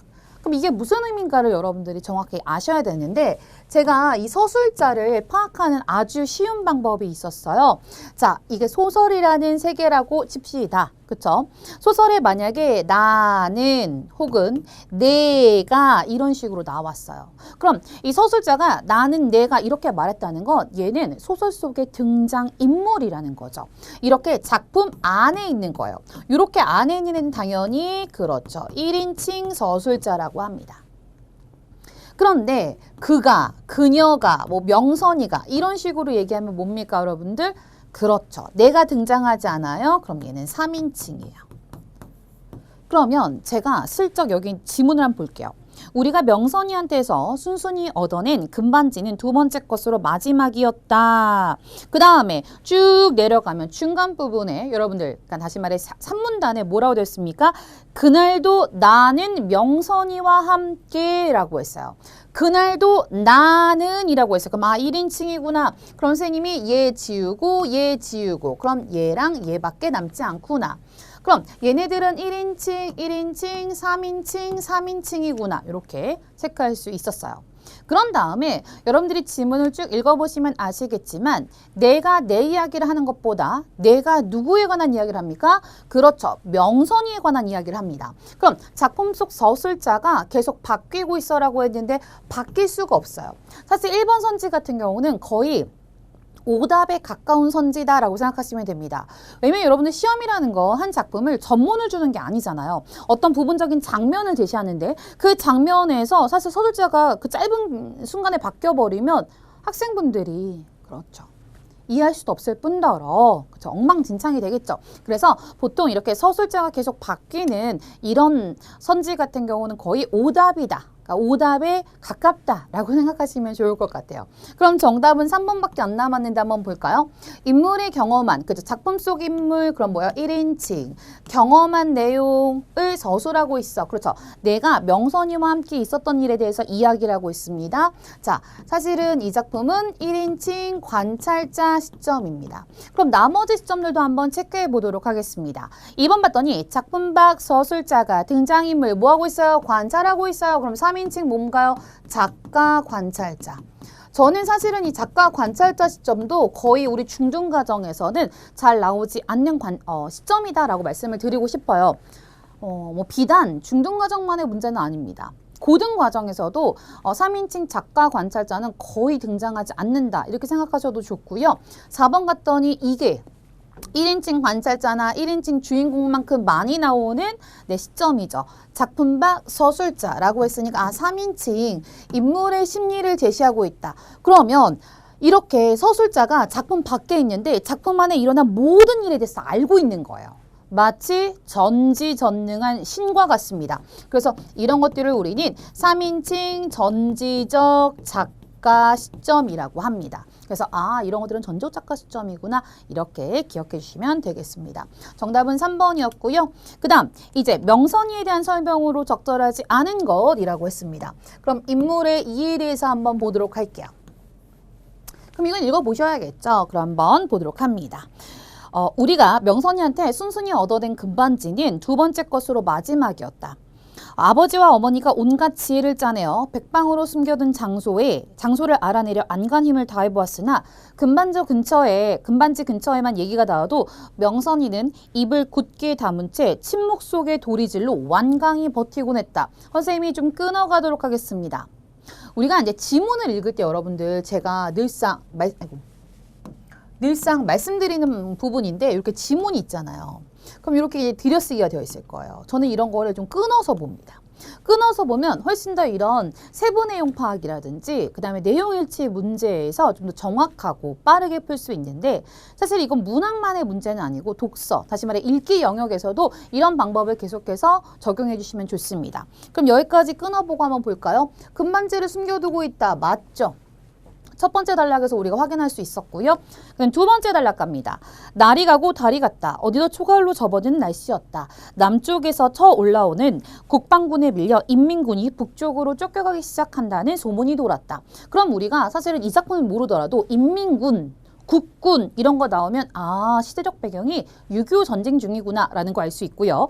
생각보다 전쟁이 일찍 끝내 남쪽으로 피난 갔던 명선인의 숙부가 어느 날 불쑥 마을에 다시 나타날 경우를 생각하면서 어머니는 딱할 정도로 조바심을 치기 시작했다. 내가 벌써 귀띔을 해줘서 어른들은 명선이가 숙부에게 버림받은 게 아니라 스스로 도망쳤다는 사실을 이미 알고 있었다. 전쟁이 끝나기 전에 어떻게든 명선이 입을 열게 하려고 아버지는 수단 방법을 안 가릴 기세였다라고 했습니다. 자, 두 번째 단락 읽었더니 명선이가 숙부한테 버림받은 게 아니라 뭐라 했습니까? 명선이가 살려고 숙부로부터 도망을 갔다라는 걸 내가 알았고 내가 그 정보를 이제 부모님한테 말씀을 드린 거죠. 숙부로부터 버림을 받았다. 아니죠. 버림받은 거 아니고요. 스스로 뭐예요? 그렇죠. 도망쳐 나온 거예요.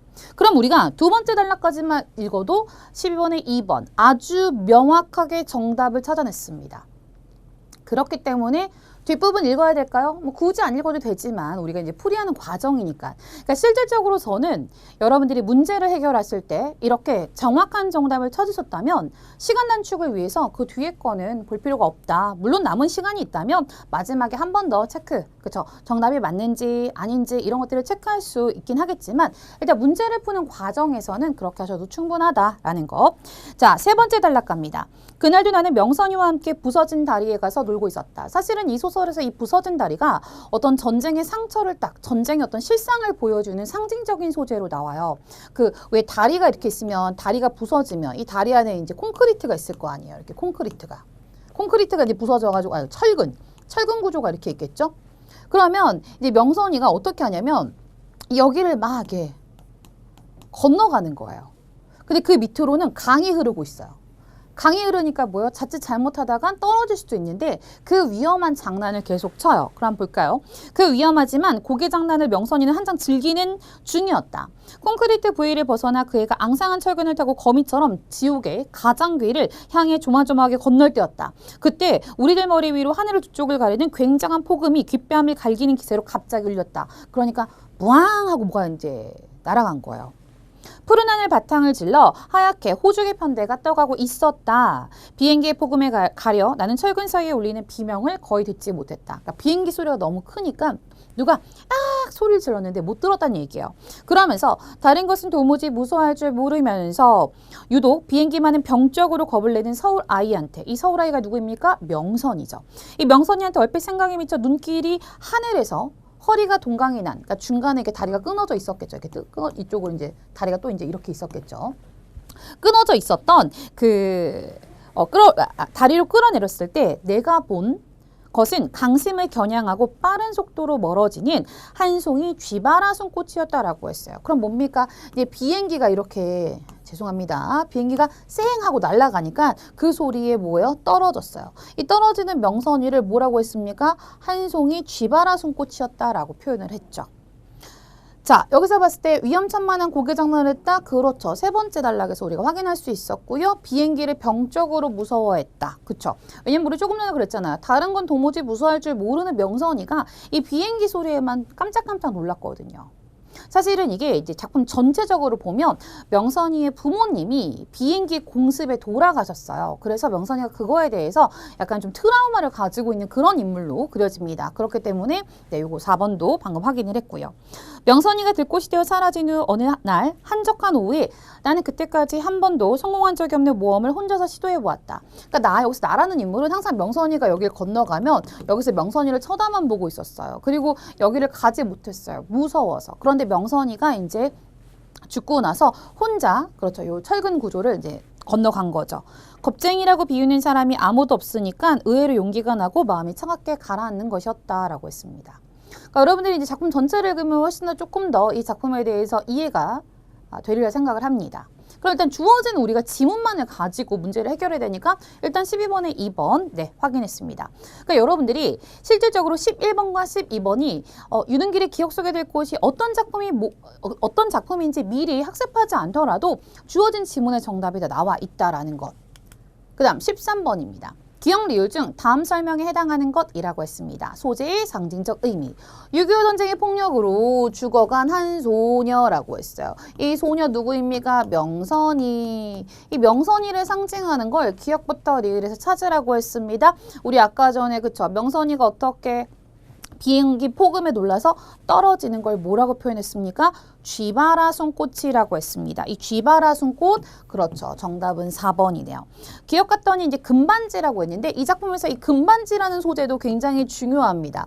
그럼 이 금반지의 상징적 소재, 그렇죠. 상징적 의미가 무엇이냐? 이건 명선이의 뭡니까? 생존 수단이에요. 명선이의 생존 수단이자 어른들의 그렇죠. 탐욕을 보여주는 소재다.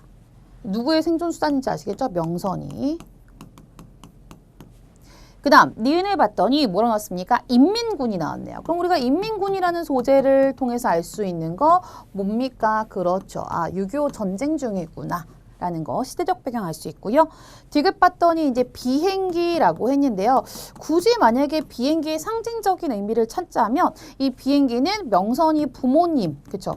부모님 죽음의 원인이 되겠죠. 죽음의 원인이 될 수도 있겠고요. 명선이가 무서워하는 그리고 부모님의 죽음의 원인이기도 하지만 명선이의 죽음의 원인일 수도 있겠죠. 비행기 폭음에 놀라서 떨어졌으니까요.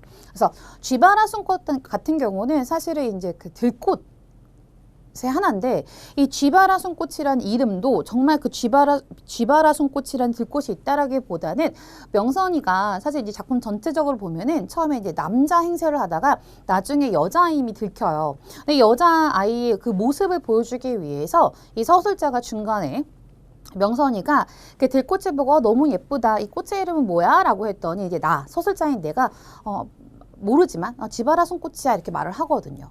근데 사실 이 쥐바라 손꽃이 의미하는 게 들꽃입니다. 우리가 보통 이제 들꽃이라는 게 강인한 생명력을 나타내는데 그래서 전쟁 중에 끝까지 어떻든 자신의 자신이 생존하기 위해서 강인한 생명력을 보여줬던 명선이를 상징한다라고도 이야기를 해요. 그래서 여러분들이 어쨌든 뭐 주어진 지문에서 충분히 문맥적 의미 파악해서 정답 찾아낼 수 있었습니다. 자, 이제 14번부터 16번 윤동주의 새로운 길 들어갑니다. 윤동주의 작품은 사실은 뭐 처음 보는 작품은 아닐 거예요. 새로운 길, 이게 무슨 내용이지? 라고 생각하실 수도 있는데요. 여기 봤더니 이 새로운 길 같은 경우는 쭉 읽어봤더니 화자가 늘 항상 그쵸 새로운 길을 가고자 하는 어떤 의지를 드러내는 그런 작품이구나라는 거 아실 수 있을 것 같고요. 그럼 문제부터 한번 볼게요. 우리 또 반갑다 빈출 유형 뭐 나왔습니까? 그렇죠. 표현상 특징 이렇게 나왔어요. 표현상 특징도 여러분들 문학에서 시작품에서 늘 나오는 유형입니다. 색채 대비를 통해 그 다음 소리를 흉내내는 말, 그 다음 동일한 시어 반복, 후각적 심상 이렇게 나왔는데 우리 이런 것들 한번 찾아보도록 합니다. 그 다음 15번을 봤더니 자, 내의 함축적 의미, 시어의 함축적 의미, 시어의 상징적 의미 다시 한번 물어봤고요. 16번에서 A, 그쵸? A에 대한 설명이었는데 A를 딱 봤더니 마지막 부분이네요. 그럼 우리가 먼저 표현상의 특징부터 함께 살펴보도록 하겠습니다. 내를 건너서 숲으로. 그러니까 내라는 건 여기서 이렇게 그 시냇물의 그 내라고 생각하시면 돼요. 이걸 건너서 숲으로 가고 싶대요. 그리고 고개를 넘어서 마을로 가겠다라고 했습니다. 그럼 여러분 보세요. 우리가 항상 어떤 작품에서 화자가 가고 싶어 하는 것, 보고 싶어 하는 것, 이런 것들은 다 긍정적인 시어입니다. 지금 화자가 말하기를 나는 내를 건너서 어디를 가고 싶다라고 했습니까, 여러분들? 그쵸, 숲으로 갈 거야. 그리고 고개를 건너서 마을로 갈 거야 라는 얘기를 하고 있어요. 됐나요? 여기까지. 그럼 이 숲과 마을은 화자가 가고 싶어 하는 공간이구나. 화자가 뭔가 지향하는 공간이구나 라는 거 알 수 있겠고요. 그 다음 어제도 가고 오늘도 가고 나의 길. 어제도 가고 오늘도 갈 나의 길 새로운 길이라고 했어요. 우리 일단 길이라는 시어 반복하고 있고요. 민들레가 피고 까치가 날고 아가씨 지나고 바람이 일고. 그럼 민들레, 까치, 아가씨, 바람 뭡니까? 내가 이 내를 건너 숲으로 고개를 건너서 마을로 가는 길에 만나는 다양한 존재들이에요. 그 다음 나의 길은 언제나 새로운 길, 오늘도 점점점점, 내일도 점점점점. 어떻습니까, 여러분들? 어제도, 오늘도 이런 시어들도 지금 반복하고 있네요. 내를 건너서 숲으로 고개를 넘어서 마을로. 아예 1년과 5년은 지금 뭐하고 있어요? 그렇죠. 시의 처음과 마지막에서 한 번 더 반복을 해주고 있습니다. 우리 이렇게 한 작품의 시에서 맨 처음과 맨 끝이 반복되는 걸 네 글자로 뭐라고 하냐면 수미상관이라 그래요. 1년과 마지막 년이 반복된다. 이렇게 수미상관, 머리수에 꼬리미자를 써서 시의 맨 처음과 맨 끝이 그렇죠. 서로 관련이 있구나 이렇게 생각하시면 되겠고요. 이런 수미상관을 실질적으로 검정고시에서 그냥 처음과 마지막 년을 반복하여 이런 식으로 표현이 되고 있어요. 그래서 기억해 주셨으면 좋겠고요. 그럼 표현상의 특징을 보도록 하겠습니다. 정답은 3번이네요. 동일한 시어를 반복한다 그래. 동일한 시어 뭐 있었습니까? 일단은 1년과 그쵸 5년도 반복을 했고요. 그 다음에 뭐 오늘도 내일도도 반복을 하고 있죠. 오늘도 내일도도 반복하고 있고 그 다음 제일 많이 반복하는 거 뭡니까? 길이라는 시어 계속해서 반복하죠. 그런데 우리가 항상 표현 중에 이렇게 반복을 하면 당연히 따라오는 효가 운율형성. 그럼 1번부터 잠깐 보도록 할게요. 색채 대비라고 했습니다. 색채 대비는 뭐냐면 붉은색 대 푸른색, 뭐 이런 붉은색 대 뭐 하얀색 이런 식으로 어떤 정말 여러분들이 색깔 빨간색, 파란색, 뭐 검은색 흰색 이런 것들이 느껴지셔야 되는데 여기는 전혀 뭔가 색채를 느낄 만한 게 없었고요. 2번에 볼게요. 소리를 흉내내는 말이라고 했습니다. 우리 소리를 흉내내는 말을 다른 말로 의성어라고 합니다. 의성어. 의성어 뭐 있습니까? 방울이 딸랑딸랑 이런 것들. 소리를 흉내내는 말이 바로 의성어인데요. 의성어 찾아볼 수 없었고요. 정말 의성어는 뭡니까? 생동감을 살릴 때 많이 사용되는 표현 방식입니다. 마지막 4번에 후각적 심상이라는데 후각은 뭐예요? 그렇죠. 코로 맡는 거, 냄새잖아요. 그럼 전체적으로 이 작품 뭡니까? 후각이 아니라 우리가 눈으로 봤잖아요. 시각적. 그래서 아가씨, 민들레, 까치 이런 것들 시적 분위기를 조성하고 있다. 정답은 3번이 되겠습니다. 다음을 참고할 때 기억리을 중 내 함축자 의미와 가장 유사한 것이라고 했어요. 우리가 보통 문학에서 길이라는 게 진짜 그 도로가의 그 길을 의미하는 것이 아니라 어떤 삶, 인생 이렇게 좀 표현이 많이 되는데 여기 나와 있죠. 이 시에서 길이 인생을 상징한다고 보면 내는 인생에서 극복해야 할 시련과 장애물, 선생님 보통 부정적인 거엔 세모를 치는데요. 그럼 이것도 선생님 저는 이 작품을 몰라요. 모르셔도 됐습니다. 그쵸? 왜요? 내를 건너 숲으로 고개를 건너 어디로 간다습니까? 마을로 간대요. 그럼 내나 고개는 결국 뭡니까? 시련과 장애물 이라고 볼 수 있겠죠. 정답 그럼 뭐예요? 그렇죠. 2번 고개가 되겠습니다. 그러니까 이런 것들도 여러분들이 지나쳐서 근데 그 지나치는 거가 바로 여기서 시련과 장애물이라고 설명을 했다면 그 다음 구절에 똑같이 비슷한 구절로 고개를 넘어 마을로 가겠다면 화자가 뭔가 고개라는 시련과 장애물을 넘어서 진짜 가고 싶은 곳은 마을이구나 이렇게 우리가 추론할 수 있겠죠. 정답은 그래서 2번이 되겠습니다. 16번입니다. A에 대한 설명으로 가장 적절한 것이라고 했는데 사실 1년이랑 똑같은 부분이에요. 내를 건너 숲으로, 고개를 건너 마을로. 지금 화자가 뭡니까? 열심히 걸어가고 있습니다. 계절 변화 있나요? 거기에 계절 변화 없고요.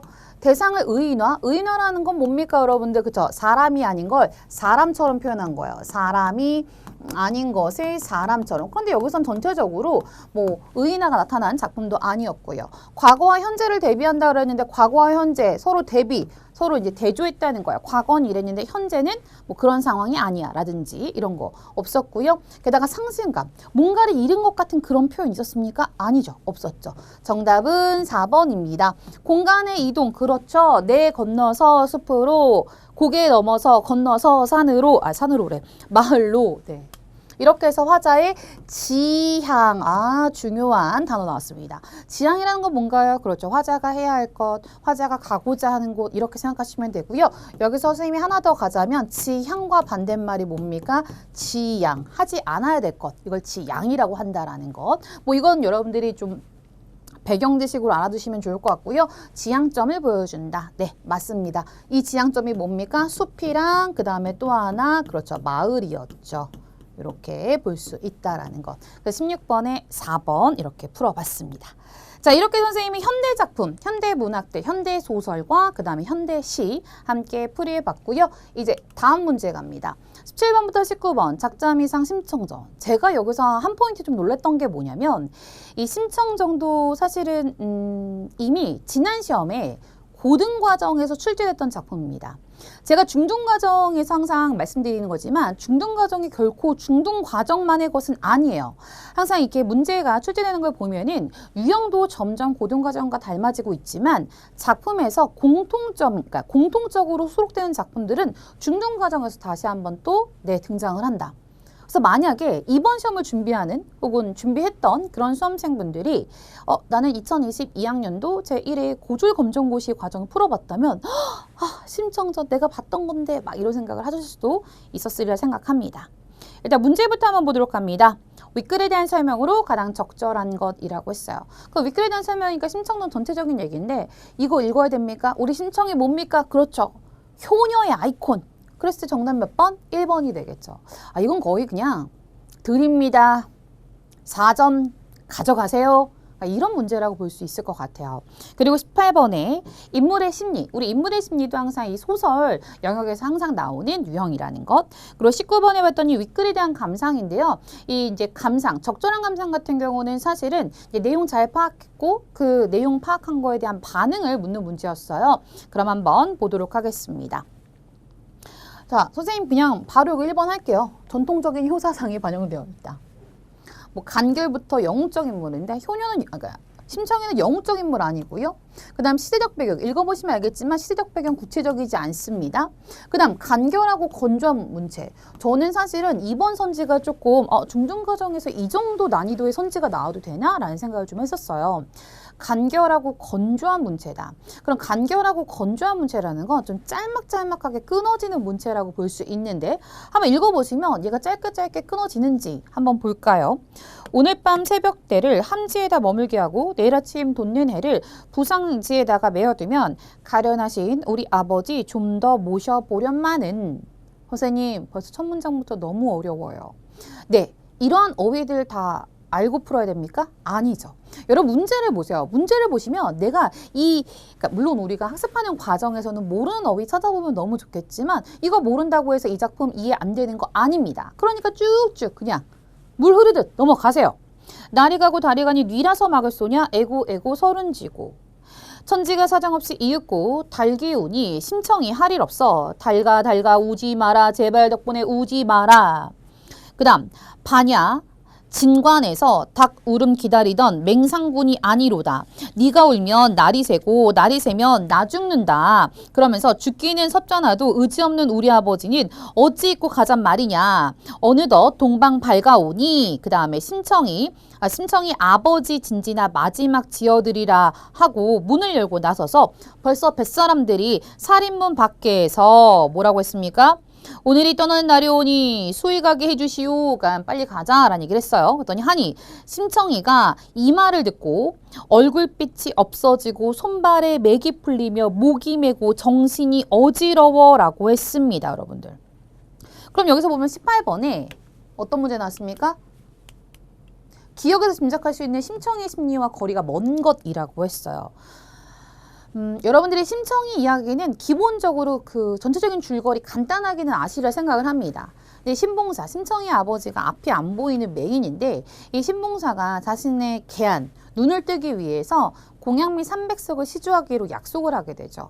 그래서 이제 그 약속을 지키기 위해서 막 고민을 하던 차에 심청이가 그 이야기를 듣고 그렇다면 이 공양미 300석, 아버지의 눈을 뜨게 하기 위해서 심청이가 이제 인당수의 제물로 이제 가게 됩니다. 그러면서 이제 공양미 300석을 받게 되죠.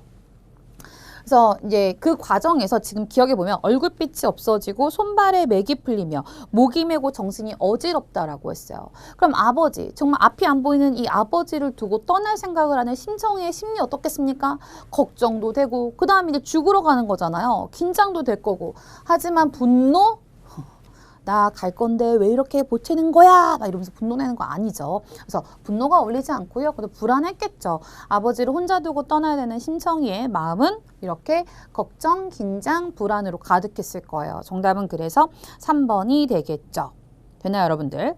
그 다음, 여보시오, 선인애들, 나도 오늘이 배 떠나는 줄 이미 알고 있으니 내 몸 팔린 줄을 우리 아버지가 아직 모르십니다. 만일 아시게 된다, 뵈면 지레야단이 날타니라고 했어요. 그러니까 신봉사는 아직 심청이가 그렇게 제물로 팔려간다는 걸 알 수가 없는 거죠. 잠깐 기다리면 나 마지막으로 밥이나 조금 지어드리고 싶다라고 했어요. 그랬더니 뱃사람들이 뭐라고 합니까? 그죠? 그리 아시지요 라고 했어요. 그러니까 뱃사람들도 사실은 심청이를 보고 얼마나 좀 애처로웠겠어요. 어린 소녀가 그 아버지를 두고 혼자 이렇게 제물로 가게 됐으니 자, 하였다. 심청이가 들어와서 이 눈물로 아빠 밥을 지어 올리고 그러면서 이제 살뜰하게 아빠를 챙깁니다. 자, 옆으로 넘어갈게요.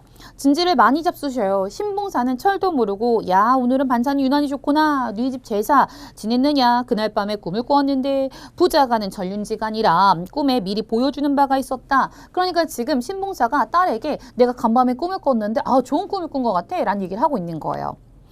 아가가 이상한 일도 있더구나. 간밤에 꿈을 꾸니 너가 그러니까 심청이 너가 큰 수레를 타고 한없이 가보이더구나. 수레라는 것이 귀한 사람이 타는 것인데 우리 집에 좋은 일이 있을란가 보다. 그렇지 않으면 장승상댁에서 가마 태워 갈란가 보다 라고 했습니다.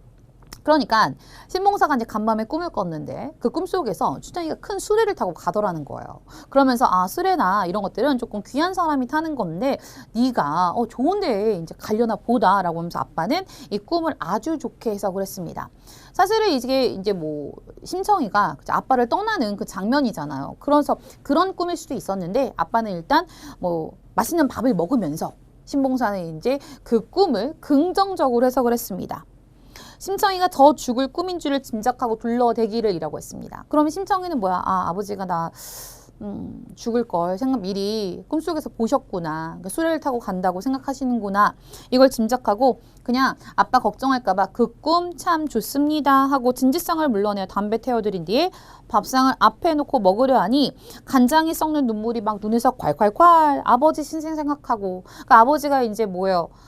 자기 떠난 후에 이제 혼자 있어야 되는 그런 아빠의 신세도 생각하고 또 저 죽을 일을 생각했어요.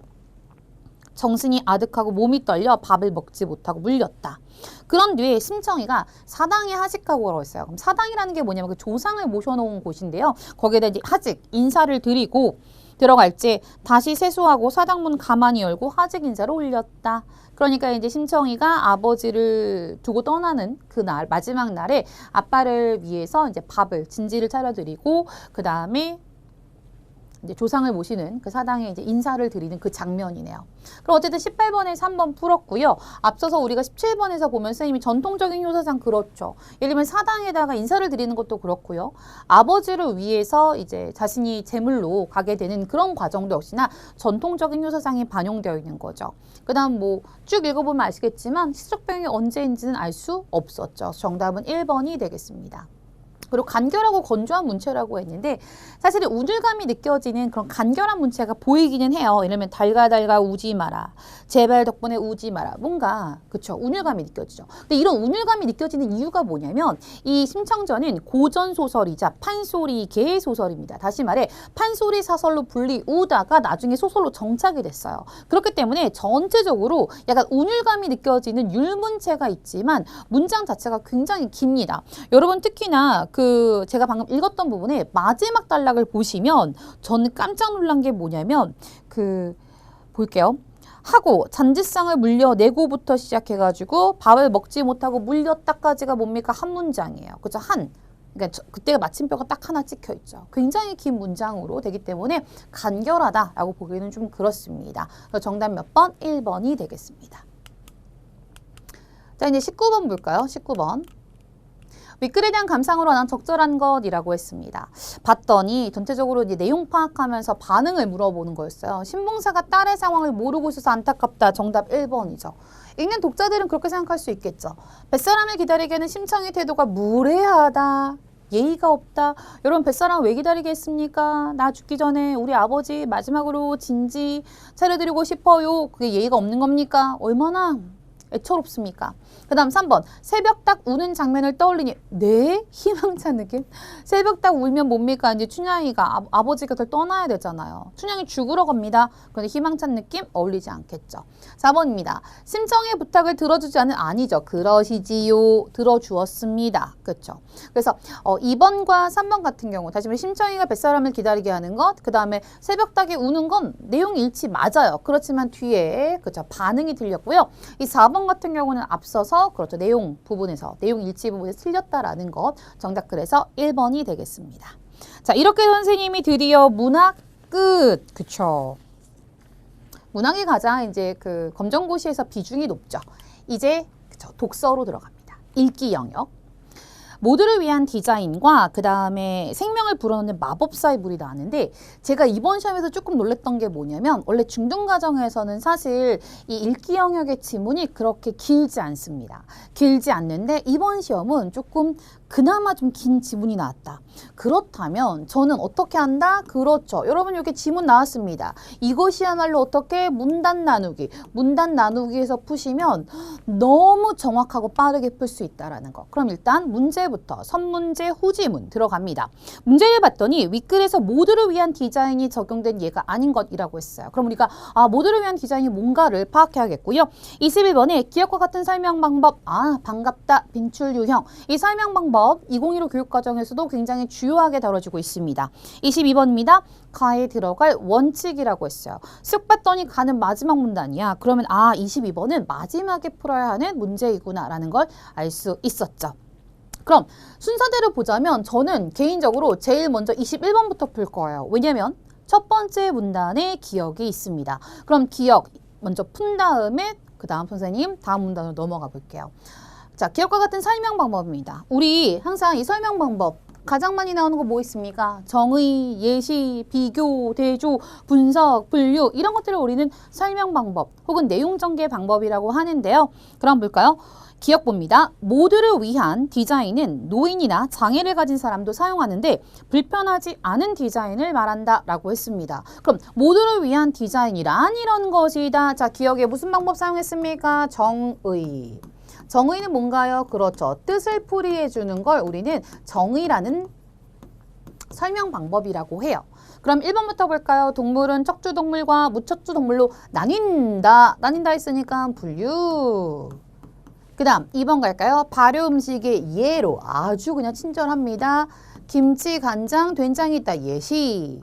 3번 지구촌 곳곳의 폭염과 화재의 원인은 기후변화이다 라고 했어요. 원인. 그쵸? 원인이라고 했으니까 원인과 결과. 그래서 인과의 방법입니다. 그러니까 기후변화로 인해서 지구촌 곳곳에 폭염과 화재가 일어나는구나. 그쵸, 결과죠. 그 다음 4번 갑니다. 정삼각형은 블라블라블라블라 이다. 정삼각형에 대해서 지금 뭐하고 있습니까? 떼풀이하고 있죠. 개념을 풀이해주고 있잖아요. 그럼 정의의 방법, 정답은 4번이 되겠습니다. 오케이, 그럼 첫 번째 문단 읽고 나는 그렇죠. 첫 번째 문단이 아니라 첫 문장 읽고 저는 21번을 풀었습니다. 그 다음 이 디자인은 처음에 장애인과 노약자와 같은 사회적 약자를 위한 복지 차원에 시작되었다. 그러나 지금은 좀 더 보편적인 의미인 모든 사람을 위한 디자인이라는 의미로 통용되고 있으며 개인이 사용하는 도구나 물건은 물론 공공시설 같은 환경으로까지 확대되고 있다. 그러니까 모두를 위한 디자인이 처음엔 노인과 장애인을 위한 거였대요. 하지만 이제는 모든 사람들을 대상으로 해서 누구에게나 뭐예요? 누구에게나 모두를 위한, 모두를 편하게 하는 그런 디자인을 모두를 위한 디자인이다라고 얘기를 한대요. 그럼 20번 적용된 예가 아닌 건 이라고 했는데 바로 첫 번째 문단 읽고 풉니까? 아니죠. 물론 생각해 볼 수도 있겠지만 두 번째 문단에 너무나 친절하게 다 제시되어 있어요. 이 디자인이 시작된 미국에서는 신체, 인종, 종교, 문화 차이에 따라서 차별을 받지 않도록 모두를 위한 디자인이라는 거 결국 뭡니까? 차별이 없어야 되는구나. 차별을 받지 않도록 규정하는 동등한 기회 정신이 보편화되어 있는데 이러한 가치관이 디자인에도 적용되었다. 그러면서 구체적인 예 나오죠. 옆으로 긴 막대 모양의 문손잡이라고 했어요. 긴 막대 모양의 문손잡이. 그쵸? 옛날에 주로 쓰이던 동그란 문손잡이 아시죠 여러분? 동그란 거. 동그란 거는 이제 손이 불편하거나 그러니까 손을 자유자재로 쓰지 못하거나 악력이 약한 사람 같은 경우는 열기가 힘들겠죠. 그 다음 휠체어를 자유롭게 이용할 수 있는 지하철의 엘리베이터. 여기 또 나왔네요. 그렇죠. 지하철의 엘리베이터. 지하철 계단에 설치된 휠체어 리프트보다 훨씬 유용하다. 횡단보도에서 파란불이 켜질 때 나오는 소리라든지 공공장소나 대중교통에서 나오는 다국어 음성 안내 등을 모두를 위한 디자인이라 부를 수 있다라고 했습니다. 여기 봤더니 횡단보도의 신호등 소리 정답 1번이죠. 건물 출입구의 계단 모두를 위한 디자인인가요? 아니죠. 다리가 좀 불편한 분들은 뭐예요? 이 건물 출입구의 계단 이러면 휠체어를 타시는 분들 올라갈 수 없겠죠. 자, 그 다음 이제 마지막 문단으로 넘어갑니다. 그럼 선생님 보세요. 첫 번째 문단 읽고 21번 해결했고요. 두 번째 문단 읽고 20번에 1번 찾았습니다. 그럼 이제 마지막 문단 읽고 우리가 22번 가에 들어갈 원칙 볼까요? 모두를 위한 디자인의 원칙을 보면 이와 같은 특징을 잘 이해할 수 있다. 그러면 사실은 가에 들어갈 원칙은 뭡니까? 그럼 모두를 위한 디자인에 대한 개념을 잘 이해하셨습니까? 이걸 묻는 거였어요. 그러면서 밑에 이 외에도 비싸지 않아야 하고 내구성이 있어야 하고 또한 품질이 좋고 심미적이라는 건 볼 때 아름다워야 된다는 얘기예요. 그 다음 인체와 환경을 배려해야 함은 말할 것도 없다라고 했어요. 그럼 적절하지 않은 것이라고 했습니다. 그럼 우리가 아까 전에 체크해봤지만 이 모두를 위한 디자인은 차별받지 않아야 되는 것, 뭔가 모두에게 동등한 것, 그리고 또 하나 두 번째 문단의 마지막 문장에서 나왔죠. 사회적 약자뿐만 아니라 사회적 약자가 아닌 사람에게도 유용하다라고 했어요. 그럼 모두에게 유용한 것. 유용이란 건 뭡니까? 그쵸? 가치가 있는 것. 그럼 1번 누구나 쉽게 접근할 수 있어야 한다. 오케이. 누가 쓰더라도 차별받는 느낌이 없어야 한다. 오케이. 무리한 힘을 들이지 않아도 사용할 수가 있어야 된다. 우리 손잡이 같은 경우 그랬죠. 그 다음에 4번 잘못 다루었을 때 원래 상태로 되돌리기 어려워야 합니까? 어려우면 안 되죠. 어려우면 이건 모두를 위한 디자인이 아니에요. 그리고 이것과 관련해서는 그 어떤 언급도 없었습니다. 정답은 4번이 되겠습니다. 자, 이제 23번부터 25번까지 남창훈의 생명을 불어넣는 마법사의 물이라는 작품을 좀 읽어보도록 할게요. 사실 이 작품 굉장히 좀 길다라고 생각하실 수도 있었을 것 같아요. 그래서 선생님이 문단단으로 쭉 했더니 둘, 넷, 6개의 문단이 나왔습니다. 사실 선생님이 조금 전에 모두를 위한 디자인 봤을 때 어떻게 했어요? 여러분은 세 문단이 있는데 각각 세 문단, 한 문단에 하나씩 정답에 뭐가 있었습니까? 근거가 있었죠. 보통 문제 출제가 이렇게 됩니다. 어느 한쪽에 딱 몰려있지 않아요. 그래서 여러분들이 좀 문단을 나눠서 정보를 파악하시면 훨씬 더 정확하고 빠르게 풀 수 있다. 다시 한번 말씀드립니다. 자, 윗글의 내용과 일치하는 거 저는 이거를 1번으로 가장 풀어요. 왜? 문단 나누기하고 바로바로 풀 수 있으니까요. 그 다음 24번에 가에 들어갈 말이라고 했습니다. 그럼 저는 첫 번째 문단을 읽고 23번에 조금 해결하고 그 다음 24번은 완벽하게 해결할 수 있겠네요. 그리고 25번에 기억 리을 중에 나를 뒷받침하는 사례라고 했습니다. 그렇다면 저는 먼저 나를 읽은 다음에 이런 것들을 의미하는 것 그리고 기억과 리을 중에 나에 해당하지 않는 게 뭘까라고 먼저 방향을 잡고 지문에 접근한다라는 것. 자, 시작합니다. 파스테르가 살던 시대 사람들은 미생물이 저절로 발생한다고 믿었습니다. 권위 있는 학자들도 예외는 아니어서 이러한 믿음을 학설로 굳혀놓기까지 했습니다. 그러니까 파스테르가 살던 시대에 많은 사람들이 어떻게 해요? 미생물은 저절로 발생하는 거야. 권위 있는 학자들도 그렇게 생각을 했대요. 가 나온 다음 파스테르는 권위에 따르지 않고 실험을 통해 반론을 했다라고 했습니다. 그럼 우리가 이 가를 기준으로 해서 앞뒤 내용이 어떻습니까? 서로 반대되고 있습니다. 그렇기 때문에 뭡니까? 그러나가 많죠. 근데 여러분들 이런 문제도 사실 저는 약간 좀 무식하게 푸는 방법 중에 하나인데요. 어차피 우리 선지 4개밖에 안 돼요. 그렇다면 저는 이 그러나부터 시작해서 왜냐하면을 다 넣어볼 거예요. 넣어봐서 가장 자연스럽게 읽히는 걸 하나 고르면 되겠죠. 그런데 보통 이렇게 왜냐하면이 나오면은 항상 뒤에 때문이다라는 말이 나와야 돼요. 그렇기 때문에 뒤에 때문이다가 없으면 왜냐하면은 쓰일 수가 없습니다. 근데 그리고나 따라서 같은 경우는 사실 그 왜냐하면 것처럼 꼭 끝에 어떤 서술어가 와야 된다는 조건은 없어요. 그래서 여러분들이 왜냐하면 같은 경우는 때문이다와 같이 짝꿍을 지어서 좀 생각하셨으면 좋겠고요. 그러나부터 그리고 따라서라고 하면 그러나 같은 경우는 앞뒤 내용이 어떻게? 그렇죠. 반대되는 거. 그리고는 뭡니까? 비슷한 것들을 쭉 나열할 때 우리가 그리고를 쓰죠. 그리고 따라서 같은 경우 뭡니까? 보통 선생님 따라서 하면 세모를 치는데 따라서 블라블라블라. 저 앞에 있는 내용을 따라서 뒤에 이제 뭐 합니까, 여러분들? 그쵸? 정리를 해주죠. 다시 한번 정리해줄 때 우리는 따라서라는 말. 그리고 따라서도 사실은 앞뒤가 이제 원인과 결과의 관계. 왜냐하면처럼 이렇게도 이야기를 하는데 보통은 이제 우리가 쭉 읽는 지문에서 따라서 다음에 앞선 내용을 한번 정리를 해준다라는 것 아니면 결과적인 걸 얘기해준다라는 것 기억하셨으면 좋겠습니다. 그래서 가에서는 그러나 파스텔은 권위에 따르지 않고 실험을 통해 반론을 폈습니다. 많은 사람들은 미생물이 저절로 발생한다고 생각했어? 하지만 혹은 그러나 파스텔은 그렇게 생각하지 않았어. 그래서 실험을 통해 반론을 했어. 라는 얘기를 했네요. 자, 선생님 그래서 24번 해결했고요. 다시 23번으로 갑니다. 자, 6문단이니까 저는 이런 것들을 좀 촘촘히 나는 읽기엔 너무 왔다 갔다 하는 게 정신사나워 라고 하면 한 2문단씩 끊어서 읽어도 좋을 것 같아요. 파스텔은 멸균하지 않은 육즙은 발효되지만 멸균한 육즙은 발효가 일어나지 않고 원래의 맛과 모습을 계속 유지한다는 사실을 알아냈습니다. 생명이 없는 육즙이 변형되어 생명체인 미생물이 발생하는 것은 불가능하다는 사실을 보여준 것이지요.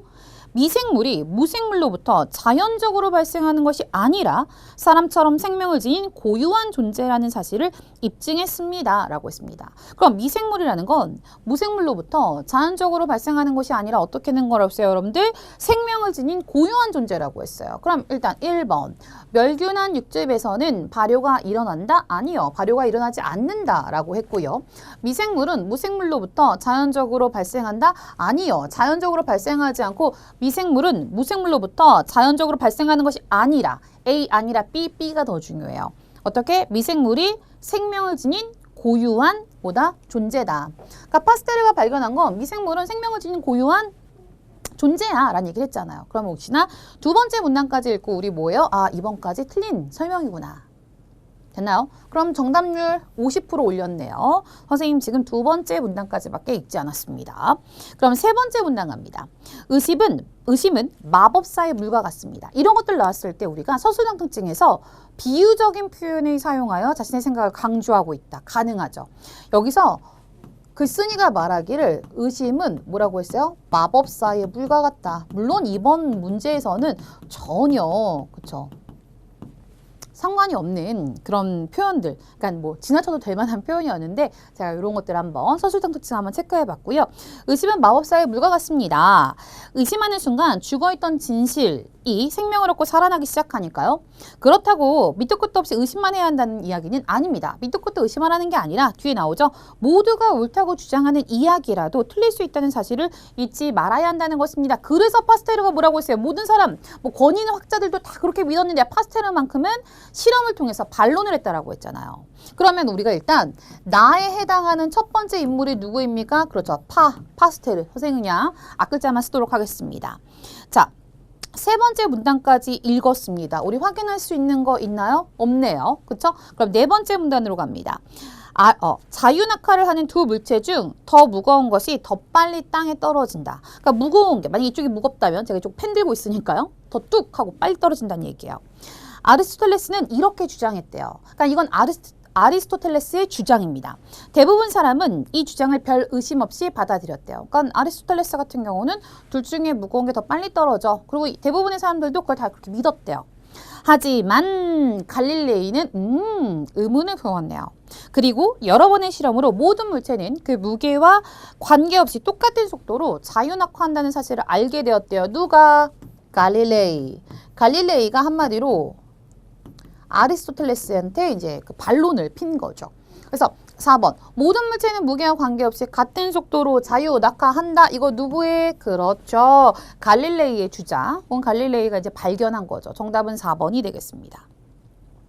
그 다음 코페르니쿠스 역시 누구나 믿고 따르던 프톨레마이오스의 생각, 즉 우주의 중심이 지구라는 생각에 의심을 품었습니다. 또 의심 품은 사람 누구예요? 코페르니쿠스. 그쵸? 선생님 여기 이거 좀 지워볼까요? 코페르니쿠스는 누구? 프톨레마이오스의 생각에 이제 의심을 품었대요. 근데 이 프톨레마이오스가 어떤 생각을 갖고 있었대요? 우주의 중심은 지구다. 프톨레마이오스가 우주의 중심은 지구야 라고 이야기를 했대요. 자, 의심을 품었습니다. 그리고 지구가 태양을 중심으로 둔다는 지동설을 주장했습니다. 누가? 코페르니쿠스가요. 이처럼 탐구하는 것은 우리를 둘러싸고 있는 잘못된 믿음에 의심을 품고 새로운 가설을 세우고 실험으로 입증하여 그 잘못을 바로잡는 일을 뜻합니다. 라고 했어요. 그러니까 탐구란 이런 것이다. 라는 걸 설명을 했죠. 이 탐구는 어디서 시작되는가? 의심에서 시작이 된다. 그럼 의심은 무엇이다? 무조건 반론하고 막 우기고 이런 게 아니라 그 의심에서 시작돼서 그죠? 실험을 하고 탐구를 하고 그 과정에서도 새로운 진실을 얻을 수 있다라는 이야기를 했습니다. 그럼 어쨌든 프톨레마이오스 3번 한번 선지 확인할까요? 프톨레마이오스는 우주의 중심이 태양? 뭐라고 했습니까? 지구라고 했잖아요. 그럼 정답 4번이 되겠습니다. 자, 이렇게 선생님이 23번까지 풀었고요. 그 다음 24번은 아까 우리 그러나 풀었고요. 자, 오늘의 시간 이제 마지막 문제입니다. 기억내용 중 나를 뒷받침하는 사례로 제시된 인물이 아닌 것. 그럼 우리 이거 이미 아까 선생님이 여기서 정리를 했어요. 나의 문장을 생각을 나타내는 인물들. 파스텔르, 그 다음에 갈릴레이, 그 다음에 코페르니쿠스였잖아요. 그럼 이 세 명에 해당하지 않는 거 누구 있습니까? 그렇죠. 아리스토텔레스. 기존의 생각이었죠. 정답은 그래서 2번이 되겠습니다. 나머지는 다 의심을 했고요. 의심을 품어서 이제 열심히 탐구하고 그 다음에 뭐 관찰하고 실험을 통해서 또 다른 새로운 진실을 만들어낸 인물들이었어요. 자, 25번에 2번입니다. 자, 선생님이 오늘 그냥 단순히 문제의 정답을 확인하는 것보다는 정말 문제를 푸는 방법과 그리고 여러분들이 이렇게 접근을 했으면 좋겠다라는 생각으로 한번 문제를 해결해 보았습니다. 여러분들이 이 과정에서 좀 궁금한 부분이라든지 더 알고 싶은 부분들은 좀 게시판에 글 남겨주셨으면 좋겠고요. 자, 1번부터 25번까지 다 정리를 했어요. 여러분들 이번 시험을 이제 좀 준비하시고 또 이제 보셨던 학생분들, 수험생분들 정말 고생 많으셨고요. 저는 여러분들의 최종 합격을 기원하면서 여기서 인사드리도록 하겠습니다. 고맙습니다.